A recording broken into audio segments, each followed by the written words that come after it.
He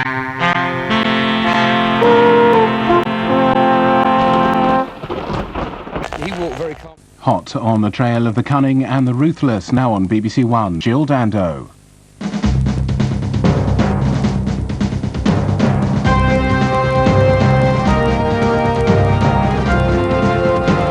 There are 3 or 4 robbers who, when they see our reconstruction, may be haunted by feelings of remorse, or even, if they're superstitious, by the ghost of a woman. The offence was committed by a man who's obviously obsessed, and if he's not caught, he might well try to hurt someone again. And for what it's worth, legend has it that the woman in the picture can create unsettling events wherever her portrait goes. Hello and welcome to part 1 of the Dando Webb, an investigation of mine into the assassination of Jill Dando. The reason I'm looking into this is because information has come to light that the BBC Golden Girl Jill Dando, who was gunned down on the doorstep of her Fulham home, was not murdered by a lone nut, nor was she murdered by a Serb assassin, nor was she murdered by a criminal exposed by the Crime Watch programme. No, ladies and gentlemen, it seems that the murder of Jill Dando is an example of an establishment hit. And as such, it's quite obvious that it's not going to be investigated properly by the police, or by the judiciary, or by the BBC, or the broadcast media in general. And so I think, ladies and gentlemen, it's up to the people to investigate this one. So in that spirit, I've put together a number of articles, some of which were buried in the newsprint at the time, and have not been really expressed in the mainstream media. And I put these articles together with news clips and some facts and allegations which are floating around on the internet at the moment, and some choice moments from light entertainment. What I've done is I've put together what I believe is the definitive reconstruction. It's the reconstruction of the reconstruction, ladies and gentlemen. It's the reconstruction with all the bits that are omitted from the original reconstruction. When I say omitted, I mean left out from all the other televisual reconstructions. To see if we can't put together a clearer idea of what happened to Jill Dando and who some of the conspirators behind her murder were. Now, ladies and gentlemen, I'd like to draw your attention to this. Let's see if I could just get this over here. Hold on. Yes, this. Daily Star, Sunday. Exclusive. Tragic Jill Dando probed BBC-PAEDO-ring. Murdered TV presenter Jill Dando tried to expose a paedophile ring involving big-name BBC stars, a former colleague has claimed. Published 21st of July, 2014. According to the retired BBC worker, the Crime Watch host was told that DJs, stars and corporate staff were involved in organised abuse.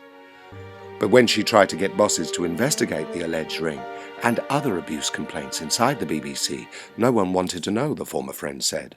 Undeterred, Jill is said to have then raised the claims with senior management in the mid-1990s, but no investigation took place.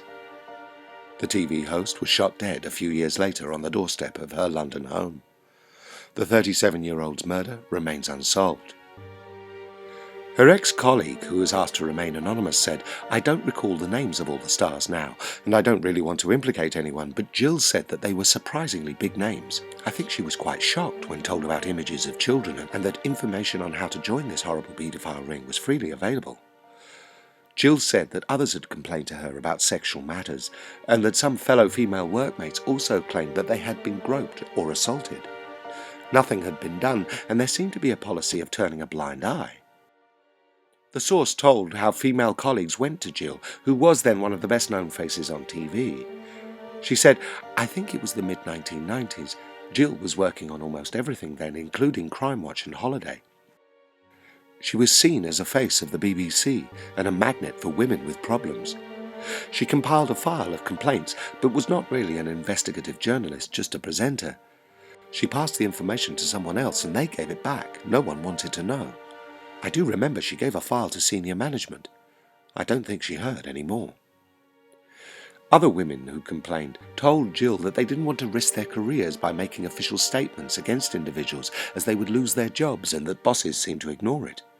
We all decided the best way was to keep our heads down and to always try to go somewhere with a colleague. The BBC said it would look into the allegations, but added, "We have not seen anything to substantiate these claims." Presenters Liz Kershaw and Miriam O'Reilly have both made allegations of sexual harassment at the BBC. I've got so many stories to tell, and one day I will. But, you know, weird things went on. After Jimmy Savile was exposed as a paedophile and a serial sex attacker in 2012, fellow BBC presenter Sally Jones spoke of how he had tried to grope her in a lift. She confided in Jill after the attack, adding that the Crime Watch host said she had had to fend off plenty of unwelcome advances herself. Sally said Jill told her Savile was just a dirty old perv. My word, look at that. Jill was shot dead on the doorstep of her home in Fulham in 1999. Barry George was found guilty of her murder in 2001, but his conviction was quashed in 2008. They've not been told all the truth. Jill joined a campaign to help children spot paedophiles the year before she died.